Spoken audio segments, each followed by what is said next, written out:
Iba pang balita, hawak na ni Senador Tito Soto ang dalawang reklamo laban kay Senador Antonio Trillanes IV na isinampa ng isang individual. Kabilang sa isinampang reklamo laban kay Trillanes sa Senate Ethics Committee na pinamumunuan ni Soto ay ang alegasyon nitong tumanggap ng suhol ang dalawang huwes ng Court of Appeals para pigilan ng suspension order laban kay dating Makati City Mayor Junjun Binay at ang pagtawag ni Trillanes kay Pangulong Duterte na mamamatay tao. Ang reklamo laban kay Trillanes ay isinampa ng isang Abelardo de Jesus na siya ring nagsampa ng reklamo laban kay Senador Laila de Lima. Una nang pinag-aralan ng Office of the Solicitor General na sampahan ng kaso si Trillanes dahil sa pagkakanlong nito kay SPO3 Arthur Las Cañas. At yan po naman ang aming mga nakalap na balita at impormasyon para sa PTV Newsbreak. Ako po si Audrey Goriseta. Meanwhile, the death penalty is being restored by the administration allies at the House of Representatives. Let's hear the latest from Jervis Manahan. Jervis? Despite some opposition from several lawmakers, the majority approved the imposition of capital punishment via a voice vote.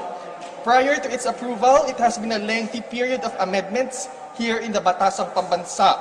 Congressman Ed Salagman insisted that the maximum penalty should just be lowered to death, from death to reclusion perpetual. However, Justice Committee Chairman Ray Umali pushed for an omnibus rejection to all amendments, proposing the abolition of death as maximum penalty as it defeats the purpose of the bill. After a series of amendments, most of which were rejected by the sponsor, anti-death penalty Congressman Atienza and Lagman said they must have another round of roll call in the belief that they have already lost the quorum. Majority Leader Rudy Fariñas agreed to this, but threatened to terminate the period of amendments after. 227 congressmen responded to the second roll call, and the measure was eventually passed. The bill is now up for third reading, hopefully by next week. Results of the second reading vote is not usually overturned during the third reading, as the final reading is mostly ceremonial. However, the House version must have to wait for the Senate version before they can ratify it and have it signed by the President. Anti-death penalty congressmen said they will still exhaust some measures leading to the third reading. Buhay Party List Congressman Lito Atienza laments that the bill has been mostly railroaded, but they have options to explore. We're yet to hear from House Speaker Pantaleon Alvarez regarding this matter. And that's the latest news from the Batasang Pambansa. Back to you, Charles. Handa nang muli ang Philippine National Police na ipagpatuloy ang kanilang kampanya kontra iligal na droga. Ayon kay PNP Chief Ronald De La Rosa, ngayong binigyan na sila muli ni Pangulong Rodrigo Duterte ng go signal para ipagpatuloy ang kampanya. Magugulat na lamang anya ang mga drug lord kung kailan nila ito ipatutupad. Tiniyak naman ng hepe ng pulisya na masinsinan nilang sinuri ang mga pulis na magiging bahagi nito. Una nang hiniling ng Pangulo kay De La Rosa na mga tapat maglingkod sa bayan na pulis ang kunin para sa naturang kampanya. Paris Agreement sa climate change na nagsusulong sa paggamit ng renewable energy. Nilagdaan na ni Pangulong Rodrigo Duterte. Posibleng bumuo ng subcommittee sa Senado upang tutugan ang mga hakbang ng Pilipinas hinggil sa climate change. May ulat si Sweden Velado.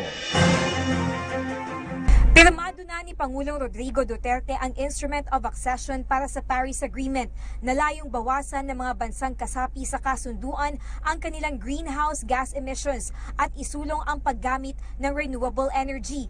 Matatandaang makailang ulit sinabi noon ng Pangulo na hindi niya kikilalanin ang Paris Agreement sa paniniwalang hindi ito makatutulong sa pag-unlad ng ekonomiya ng bansa. Subalit sa bandang huli ay nilagdaan din ang kasunduan matapos bumoto ang mga miyembro ng gabinete para paboran ang ratifikasyon nito. Ikinatuwa naman ito ni Senador Loren Legarda na personal na tinanggap ang nilagdaang dokumento sa kanyang tanggapan sa Senado mula kay Senior Deputy Executive Secretary Maynard Guevara. I'd like to thank the President for joining us in the call for climate justice, for feeling for the millions of climate refugees.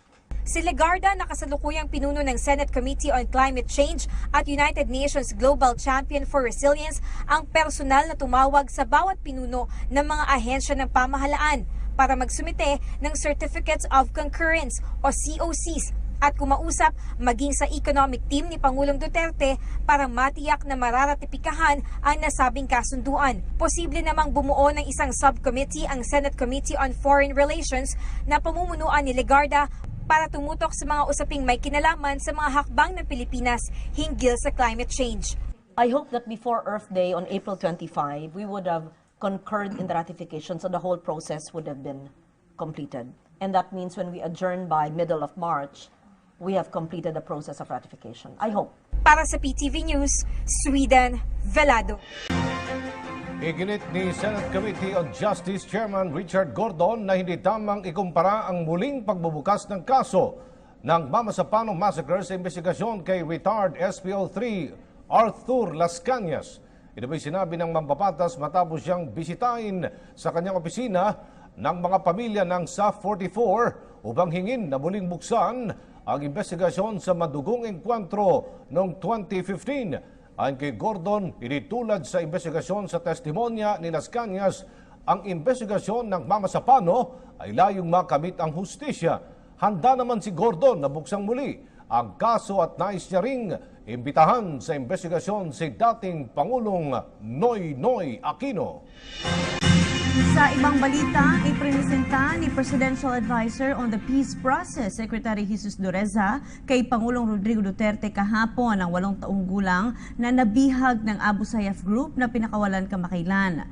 Sa kanyang pagharap rin sa media, nagpaabot pa ng paumanhin ng Pangulo sa pamahalaan ng Germany kaugnay sa pagkamatay ng kanilang kababayan na si Jürgen Kantner sa kamay ng Abu Sayyaf. Nagbabalik ang aming kasama si Rocky Ignacio. Nagpaabot ng paumanhin si Pangulong Rodrigo Duterte sa pamahalaan ng Germany at sa mamayan nito sa sinapit ni Jürgen Gustavo Kantner sa kamay ng bandidong Abu Sayyaf. Sa interview ng media sa Malacanang, ipinaabot na rin ng Pangulo ang pakikiramay sa pamilya ni Kantner. Well, yes, correctly said. I am very sorry that the hostage or a national of your country has been beheaded. I sympathize with the family. I commiserate with the German people. But I said we tried. There's a massive operation now going on.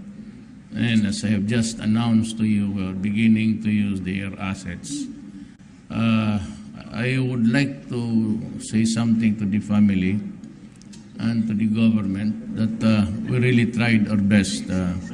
We have been there, the military operation has been going on for some time already. But we have failed, and so that has to be admitted. There's nothing wrong in admitting a failure. But it's a matter of policy that we do not surrender to the demands of paying ransom. Tiniyak naman ng Pangulo na hindi hihinto ang pamahalaan para mapigilan ang banta sa kaligtasan ng mamamayan ng banditong grupo. Ayon kay Dureza, sa kasalukuyan na may mahigit 20 pang bihag ang Abu Sayyaf. Iginit muli ng Pangulo ang no ransom policy ng gobyerno. Ipinaliwanag pa nito na mahalagang aspeto para sa tunay na kapayapaan ng Mindanao ang pagpapatupad ng federalismo. I'd like to thank Secretary Dureza, Governor Socorro.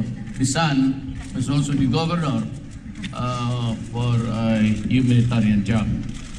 Yun namang mga ulama who adopted the boy, and of course the armed men there. Thank you this time for treating a human being just like a human being. But for the rest of the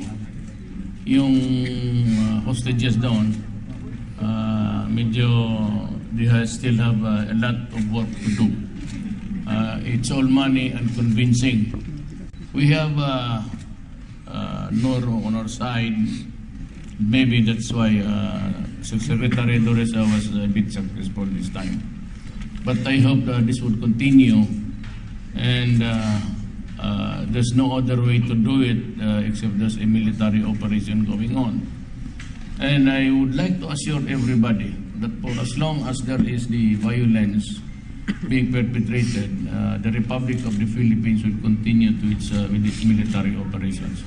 Pero lahat to, and any time that they would declare maybe reintegration or ceasefire, or if they would want a realization of the dreams for the Moro Mindanao. I have time and again reiterated also my desire to adopt a federal system in obedience to their prayers for a long time. Historically, even before the arrival of the Christians, Mindanao was already Islam. Sa kabila naman nito, ligtas na napalaya ang 8 taong gulang na bata na si Rexon Romok na dinukot kasama ang kanyang mga magulang na sina Elmer at Nora sa Zamboanga, Sibugay noong August 5, 2016. Sa Patikul Sulu na rescue ang bata kahapon sa tulong ng militar, lokal na opisyal at Moro National Liberation Front o MNLF. Kasama si Presidential Advisor on the Peace Process Jesus Dureza, dinala nito ang bata kay Pangulong Rodrigo Duterte. Sa kwento nito, naging errand boy ito ng banditong grupo. Nagpaabot na rin ng tulong ang pamahalaan sa pamilya. Pinasalamatan naman ang mag-asawang Pangulo sa pagbabalik na ligtas ng kanilang anak. Nagpapasalamat ako sa sa buong may kapal at saka kay President salamat. Maraming salamat po. Maraming salamat po. Salamat sa mga opisyal ng nagpasalamat po kami kay mahal na presidente at sa kanyang sekretary si Sekretary Dureza at saka sa gobernador ng Hulo, si Abdul Sakur Tan at si Toto Tan. Dahil sa kanila, nabalik yung bata namin sa amin. Salamat po sa lahat. Para sa PTV News, Rocky Ignacio.